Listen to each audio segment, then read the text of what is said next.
Hello again, everyone. I'm Alice, and I'm going to moderate this panel.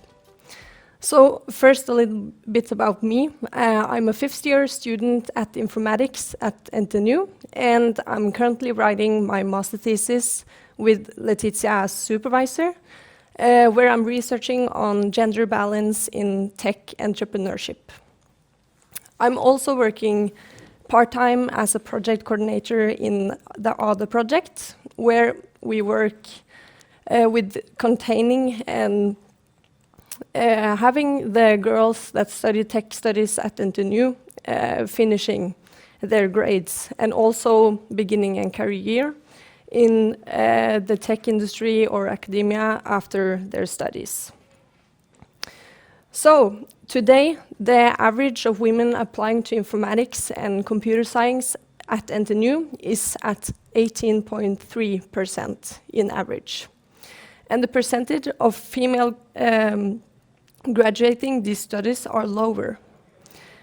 As mentioned earlier, the amount of females studying into PhD and academia is even lower. So today, we are going to talk about different initiatives and what we do here in Trondheim and at NTNU to encourage more females applying for informatics and computer science.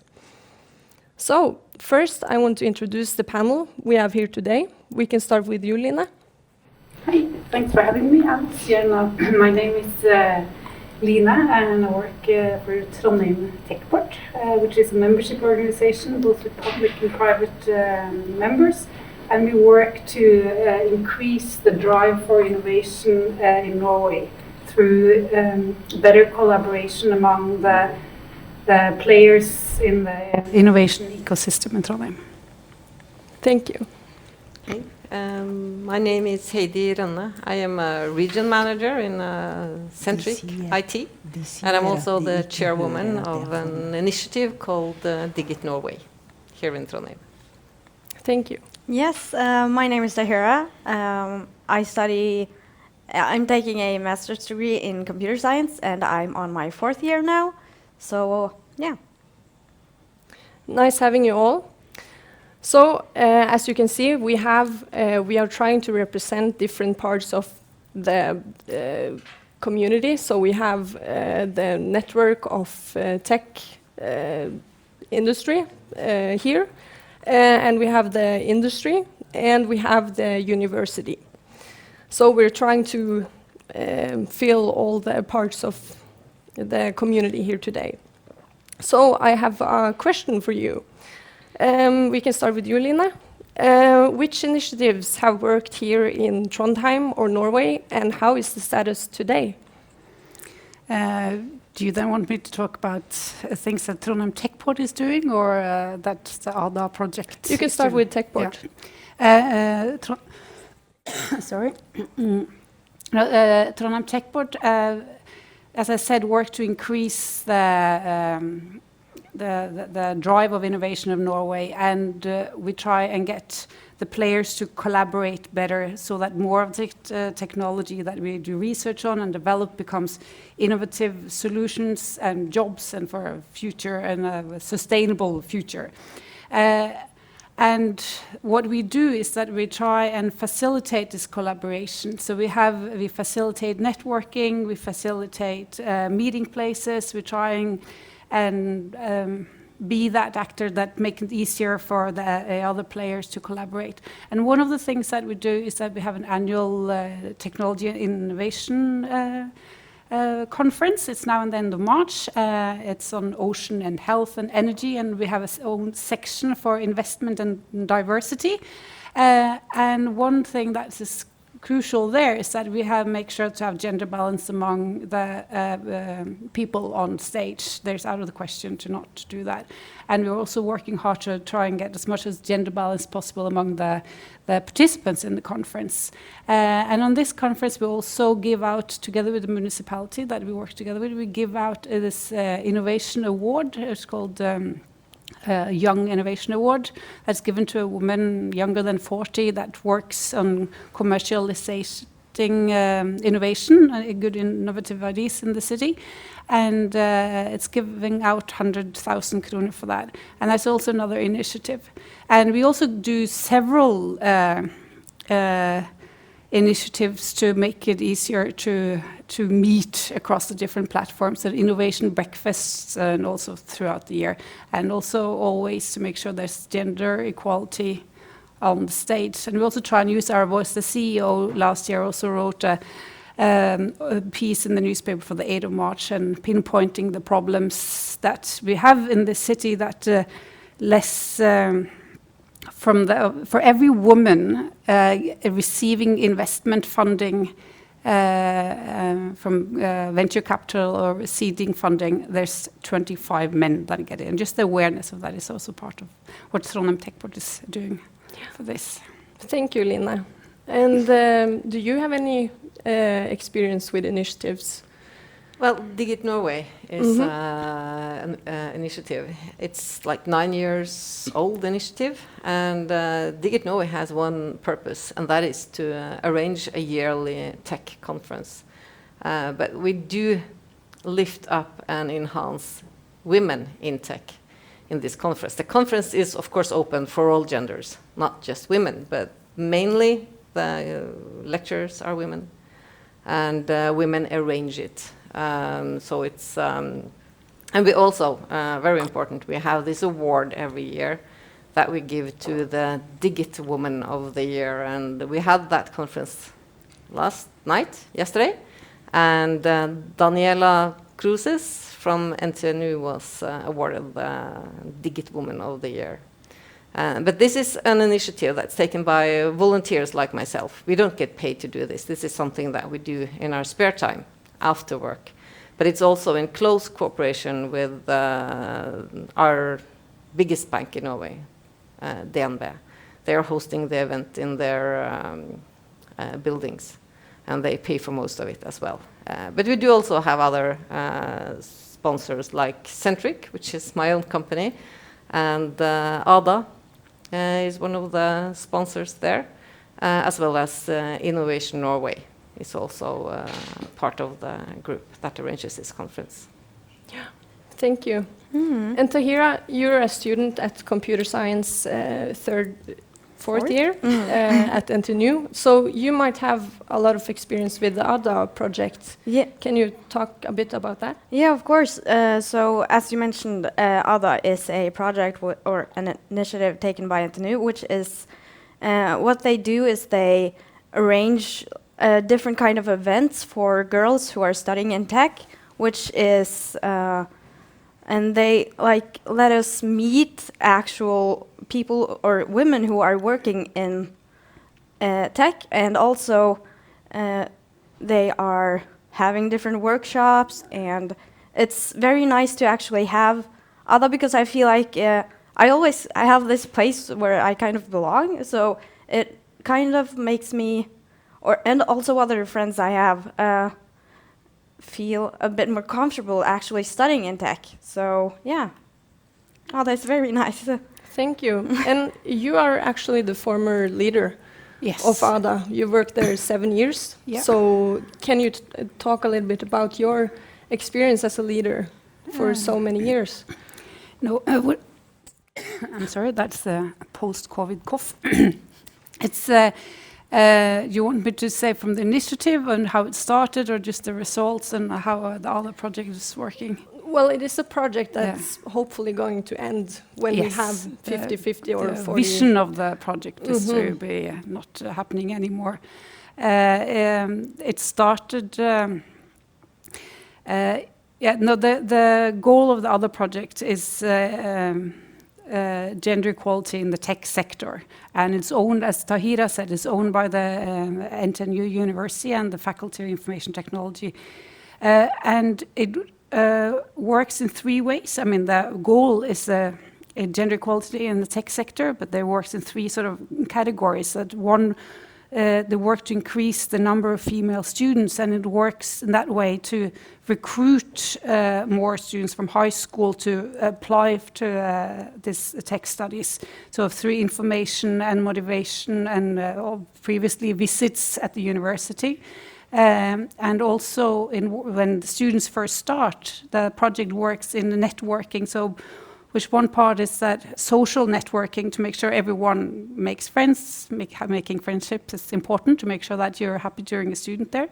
But also it has a lot of work during the networking with ICT companies, which is good for the companies that get to profile themselves and to recruit staff, but also for the students that can see what sort of jobs are waiting on the other side of the when you finish with all those horrible exams. And we've seen that the results are really good. If you see, there's 4 of these study programs that are Masters of Science and Technology studies that are part of the ADA project. And the average female share there, if you go back from 2004 till last year, it increased from 7% to 36% females. So it works. Also, as Taheera is saying, it's an initiative that is working. That's why the university keep going ahead with it. So I wanted to ask you, Heidi, a question. How, from the industry point of view, how has it been to recruiting girls? Oh, that's a good question. It's been very difficult. We have to go hunting the female software developers, and I think we've been trying to hunt you down as well. Yes. Yes, and we may not give up on that. No, we have to go directly to them and find them and hire them, because they're rarely applying for jobs. Because there are more men applying, of course, because there are more men in tech, but I also think that women are longer in each job. They don't go job shopping like men do. We tend to be more, if not satisfied, longer each place. And it's been really, really difficult. I have actually made my own Boolean search on LinkedIn, where I've gathered all female names in Norway from SSB, our statistics database, and added that in a LinkedIn search, so I can contact everyone with female names directly. And that's what I do. I've done that like 2 days now, sending them emails. And that's what I have to do to find them. But we do have at times up to 30% women in my group at Centric.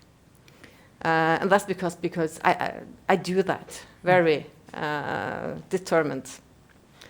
But it's not everybody thinks like that, perhaps, or has the knowledge you can actually do that now. Everybody knows.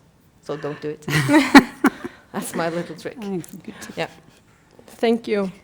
So I want to ask, we're kind of talked about it already, but what experience do we have here in Norway with gender balance in informatics? I was thinking you could tell us about your experience as a computer science student.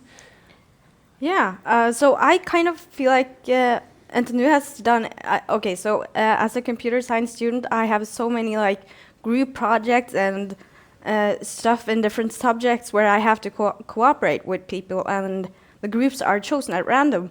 But the thing is, whenever I end up in a random group, there are always like half or 50% girls and 50% boy, or yeah, of course, or not, yeah.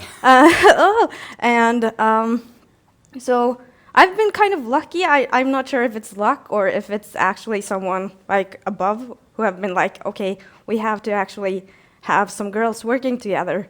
So I have kind of this weird illusion in my head that hey, we are actually pretty many girls at computer science, and yeah. So. Yeah. It's not an illusion, it's true. But, and you did some research the past years with why it is important with more female students at informatics. And this is very important, because we wanted to find out if the measures that the other project did, if that what was the effect of it. I mean, we felt we knew, but we wanted to get it proven. So we went through all the study programs in tech at NTNU 10, 20 years back in time, and got some very good statistical person to help us with it. And we found 3 things. One, we found that the female share of study programs increase higher when you have targeted recruiting events towards females, which we knew from before, but that was proven. We also found that when the female share in the study programs goes up, there's less dropout by female students. But most surprisingly, which isn't surprising, but it's very good to get proven, is that when the female share in a study program goes up, there's less males dropping out. So it's good for the boys as well. So we found that when the female share in a study program increases by 10 percentage points, the dropout rate by male students decreases by up to 8 percentage points. And this is what he called statistically significant. So it works. And this is also published in the European Journal of Engineering in October 2021, just now recently. So this is a very good point for anyone out there that want to get funding to work for increasing female shares in tech at the university. You want to get that sort of funding from your leader for the management, is that you can use this research and prove that it helps. It's not good only for the girls, it's not unfair. This is good for the guys as well. We know that from before, of course. We all know that diversity feels good when you're working in groups, but now it's proven statistically. Thank you. Heidi, do you have any number or knowledge of why increase of women in industry is important?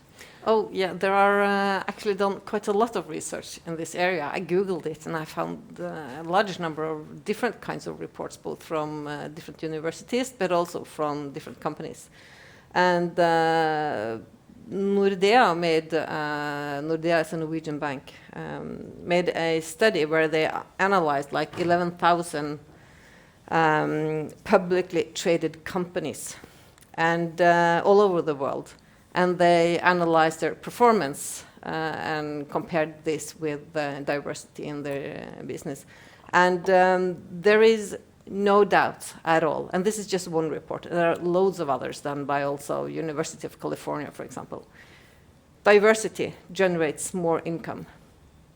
And it's proven over and over and over again. And despite this, I mean, if you're a business owner and you own your own company and you have shares in your company, you want to make more money.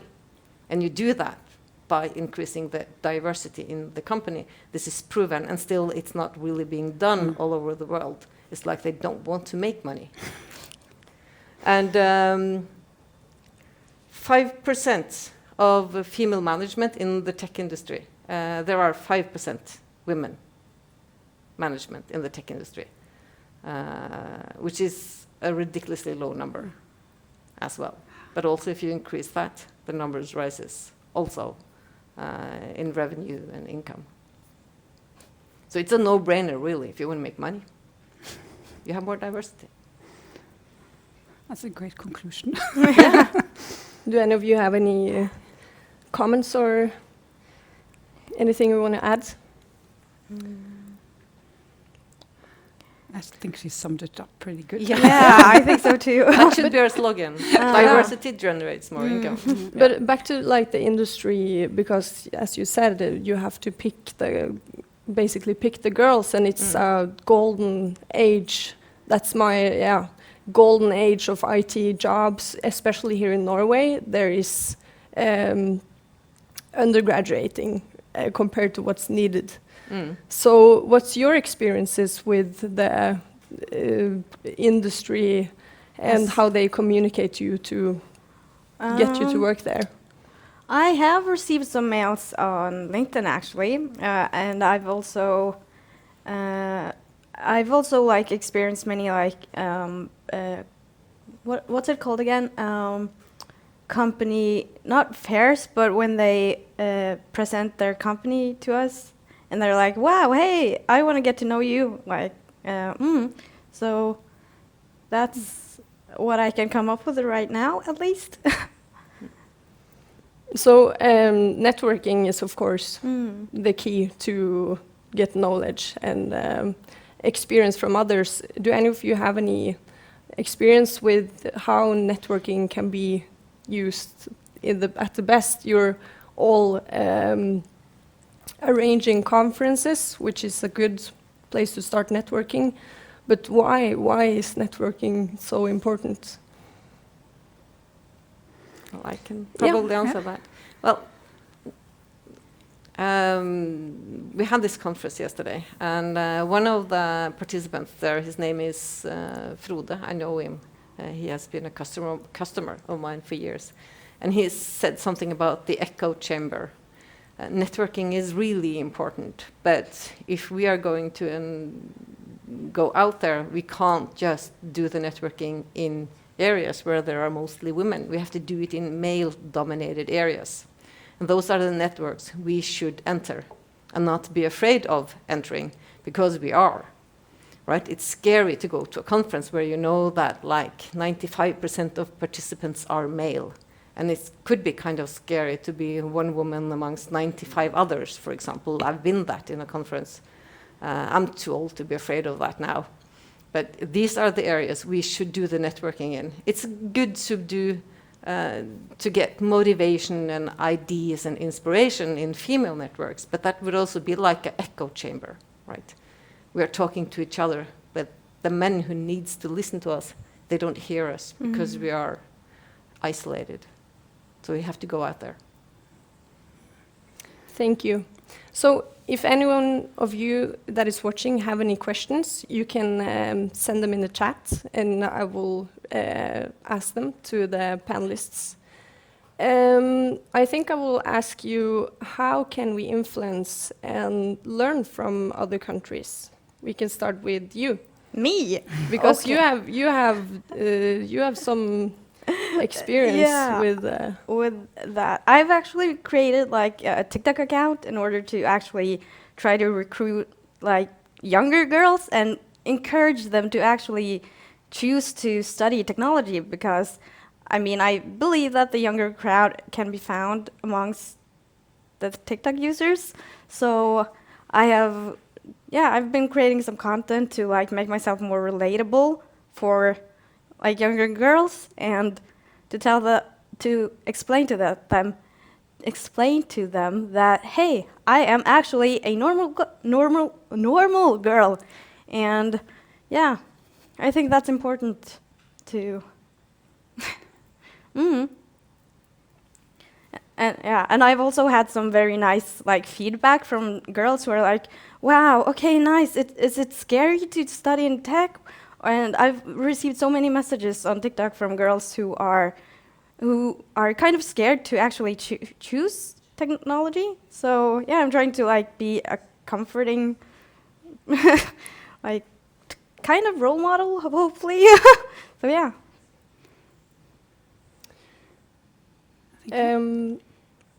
No, I just want to say that I think you're doing a great job. A very important job, and also showing that use of social media is very important to change that stereotype and change that culture. And we can see that it's changing. There's more and more girls going into tech, and I'm pretty sure that Taheera won't be being the only woman among 95 men in a tech conference. No. I hope so. I She do wouldn't think mind. No, but I think it's changing. Yeah. The numbers at NTNU is showing that the female share goes up every year. This is changing. But it's just not changing fast enough. So that's why we need these extra, like the Girl Project Ada and other initiatives. Yeah. Do anyone of you have any thoughts on how we can learn from other countries? This is what we're doing today as well, isn't it? Yeah. This international conferences. It's a big question, because there are so many good things in every country and in every culture that we can learn from and bring into our own culture. I would guess, but we could name Iceland, for example, they have made it illegal to pay women less than men, which is a really good law. And yeah, why can't we all do that, Yeah. for example? We have actually some questions from the audience. I think the first one is related to what you were talking about. Why is that diversity makes revenues? Why? Well, I didn't read through all the reports, but they are out there on the internet. And because they didn't say why, they just know that companies with higher grade of diversity, they make more money. They have, it's a more sustainable business, and we can only guess why that is. Women think differently. And if you're making a product that's made also for women, more women will buy it. That could be just one thing. Like she also said, if you have more women in tech subjects, less men also leave the studies. So it's a better work environment when you are there, which means that sick leaves goes down. And for anyone who's a manager, you know that sick people cost a lot of money. So if that number goes down, the results go up. And I guess that's just some of the reasons why. But I didn't read exactly why those numbers are there. I just checked the main results because there were so many pages to read. I printed them, it was like this. So I didn't get time to read them all, but I will. Thank you. So we also have a question that is related to your experience in ADA. How do boys react to those activities? I think that can be meant by the arrangements that ADA have for girls. No, that's a good question. And since you that also worked in ADA can show that in the girl project, there's also 2 male students that worked for a while. And they wanted to work in ADA because they said it's a way of increasing or bettering the work environment and the studies. And in the beginning of the project, there were some male students that said this is unfair, but today we don't see that or hear that anymore. Because they say that it's obvious for them as well. They do want diversity, both guys and girls in their class, and they do want a good environment. But also it's important to say that some of the activities that Girl Project ADA offered for their female students were paid by private companies. So this networking and the cooperation with the ICT companies that paid for all the, for example, trips to Oslo to visit their companies there, trips to visit the companies in Trondheim here, and that is paid by them. So it's paid by the companies that want to earn more money, that Heidi is saying, because they want to hire more female students. And this is quite sort of understandable. So from my experience, the boys at the university were cheering for the project. They think it was a good thing. Maybe you have something to say to that, Yeah. Taheera, as well. Yeah, I do. Because I remember, like, in the beginning, like you mentioned, that boys were like, why do you need this? Why don't we get this, opportunity? And I was like, but you already, like, have all of the perks of being a guy in technology. We don't, because we're women. And I found that a bit infuriating when they said that, and I, like, told them that they should not think like that, and I told them why, and then they were like, okay, yeah, I kind of catch your drift. So, yeah, but in my later years, I feel like people have actually understood why we need more women in tech. So, yeah. And I also think it's important to say that, because we made a point of that in the beginning when the students arrived to NTNU and we had this special welcome day, and we say that these sort of activities is not at all something that we do to be nice to the girls. It's not on an individual level, it's to try and do something on a societal level. And I think most people agree with the importance of gender equality in tech. So. Thank you. We have another question. When this can go to, we can take every one of you. So, Heidi, you first. When you think of barriers, what comes first according to your experiences? Barriers in what areas? Getting to hire more women or educate more women, or Maybe your experience in the IT in the IT sector? barriers. You know, in the IT sector, there are so few women, and we really want more of them. So there aren't that many barriers. The barriers are actually the number of women being educated, going to school. So maybe we should start already in primary school with software programming and things like that, so that women or young girls can understand that this is not a boys thing, it's a person thing, because we all have to learn it. But and you will get a large number of job offers, not just because you're female, but because there is a shortage of software developers or women in tech in general. So there is no barrier to get into tech if you want to. The barrier is if you want a job in management. Then, as of today, it's difficult to get there because we know men will get there faster. But I also assume that will change over the next few years, especially in the Nordic countries. Maybe not so fast in other countries in Europe. Mm. Do you have any barriers or know anyone that have mentioned any barriers? Yeah, I can actually think of one, because I think the main issue is that we're not encouraged, like you said, to actually go study tech. Like, okay, I have this cousin of mine, he's 6 years old, and for his birthday he got a Lego toy programmable robot, and I was like, what? This is so cool! But the thing is that this robot is blue and it's gray and it's yellow, and also the user interface, you like drag blocks into a sequence in order to like make the robot go dance or whatever.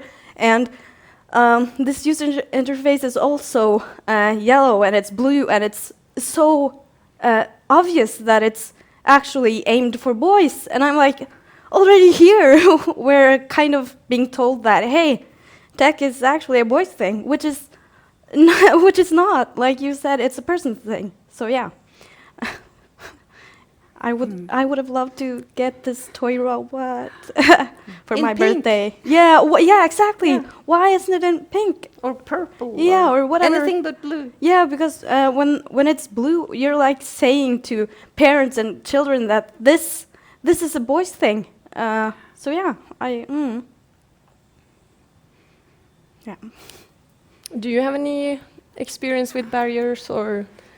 I mean, we could be talking the rest of the day about barriers, but if I were to pinpoint one, which I think is like important, I mean, I very agree with what Heidi and Taheera said, but I also think that one important barrier is, which I think we're doing something about, is that awareness among top management, and whether it is in the private sector in the company or whether it is at the universities or other organizations, but that awareness of the value of diversity and all the barriers that are there in society. I think that is step number one, that awareness first and then measures afterwards. Thank you.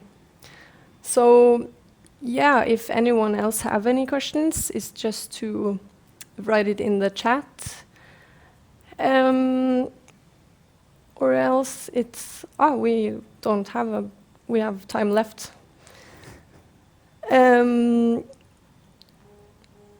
Yeah, well, if you're going to like have one thing back to what we can learn other countries, what would like the top tips or learning outcomes from Norway be?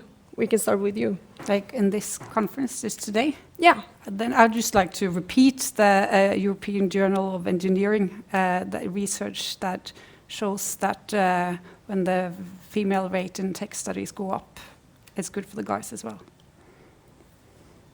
What we can learn, well, just exactly what I said as well. Diversity generates more income. I just wrote it in my book here, so I won't forget it. And I think that's important to just remember and bring along also to our managers at home. Yeah.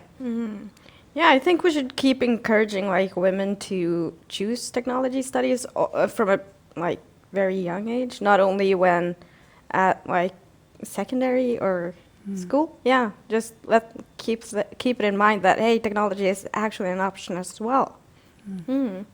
So we have a question for you, Taheera. What made you choose tech as your study area? In high school, I enjoyed maths and I enjoyed physics, and I was like, okay, I need to keep going on this. But the thing is, I was not such a fan of like biology and all of that, so I ended up finding the different studies at NTNU, and I fell in love with like engineering and computer science, and so I took like this sleep chance because I wasn't sure if I would actually find any friends or what I would actually experience. But when I actually got here, I understood that I actually made the perfect choice for me. So, yeah. Thank you. We have another question. How can the action attract the attention of male ICT researchers to its work in order to raise their awareness? So maybe how can we motivate male ICT researchers to work for the same cause? If I understand it correctly. Yes. Yeah. I'm not sure I understood the question, how we can attract male researchers. Maybe how we can include males in this work to fight together with us. Well, we do know in general, and research has shown this as well, that we often have tendencies to hire people who are a lot like ourselves. So the more men who do the research or the headhunting, the more men they will find and attract. So it's quite simply about awareness as well.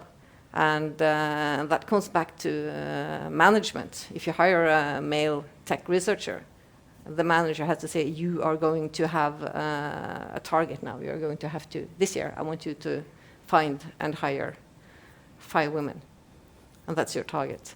And maybe if there is a bonus-based job, because I know that in many companies they have bonuses based on how many candidates they can find and hire, like we do in my company. Maybe you should get a higher bonus if you find a female. I know about software Norwegian private companies that do that today. Yeah, they do. Yeah, exactly. So that could be one thing of doing it. We don't have that in Centric now, but I think it's quite a good idea. Especially since we hire a lot of women who we try. You'll get a higher bonus. Yeah. So that's one way of doing it. Or it's just awareness. Or if you hire quite young tech researchers, they don't have the same bias as one who's my age, because we grew up with different kinds of values when I was younger. Yeah, I think we need to, in order to like get the guys on our team, we need to like make this a battle not just for women, but also for kind of everyone, to like include that, hey, actually getting more girls into tech will make your work days better. Or I don't have any statistics on this, but I believe that, yeah, we need to, yeah. Yeah, I want to follow up with, you said like you can get bonuses if you hire our women. What is your like experience of being approached by industry? Do you feel like they are looking at your, or because it's like it could be like a problem statement that you can hear that, oh, you got the job because you're a girl. And what's your thoughts around that kind of way to hire? I get where people are coming from when they say that, hey, you were only hired because you were, but at the same time, I also have the disadvantages of also being a girl, because if the recruiters are male, they will be like, I can't really relate to you that much, but if a male candidate at the same like we are equal, then the recruiter, if it's a guy, he will be like, oh, I can relate to this guy more than I can relate to her. So I think I like him better. So this is, So I think this is an issue, kind of. So therefore, we need to actually encourage women to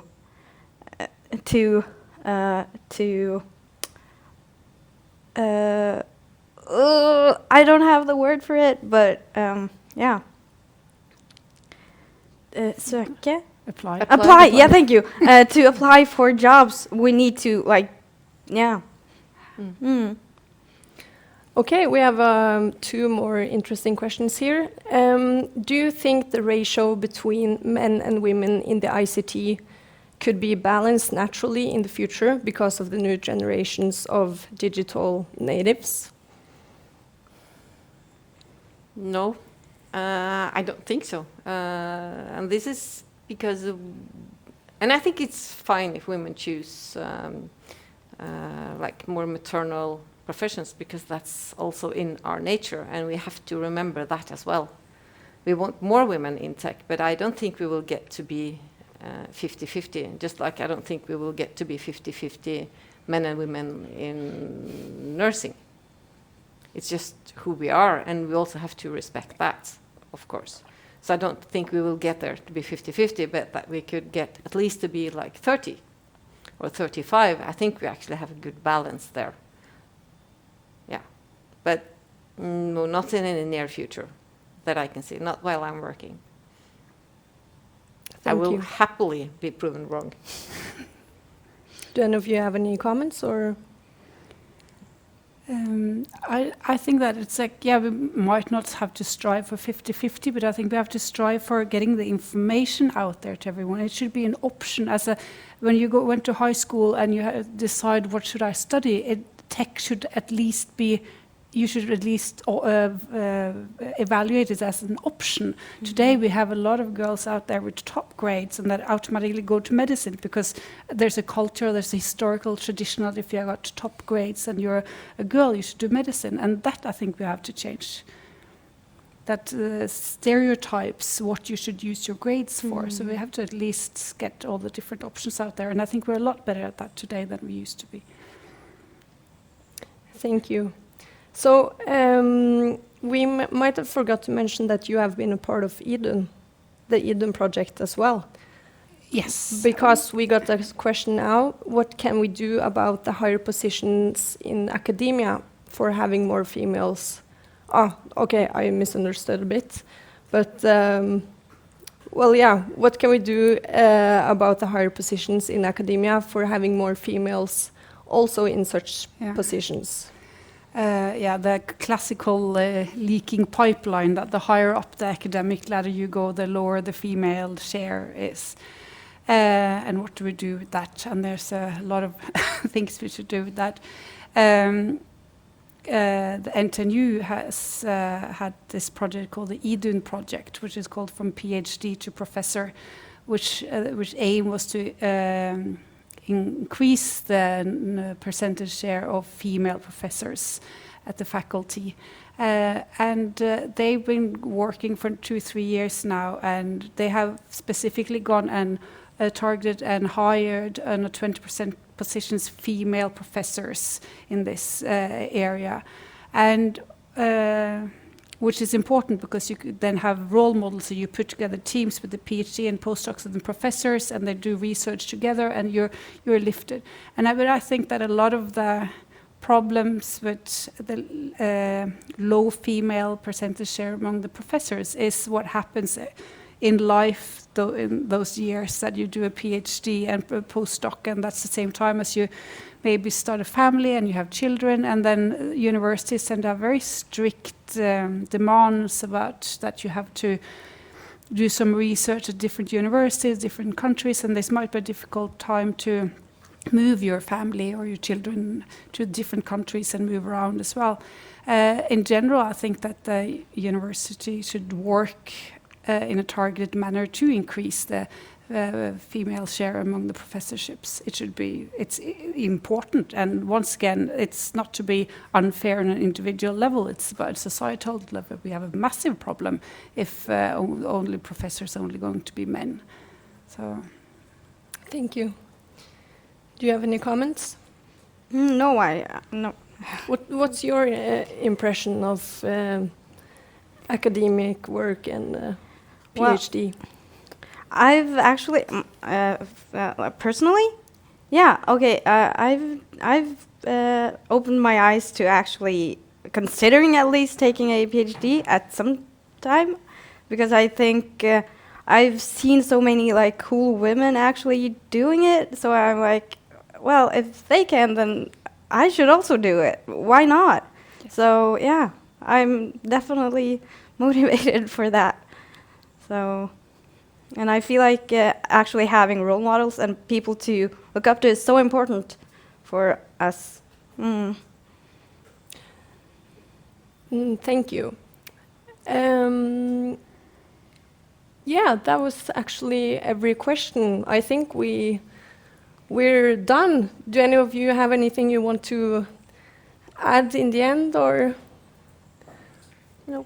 No. Well, then I want to thank everyone for watching, and I hope that our Norwegian experience with gender equality in informatics can inspire you. And I want to thank all of you, Line, Heidi, and Taheera, for being role models today and share your experiences.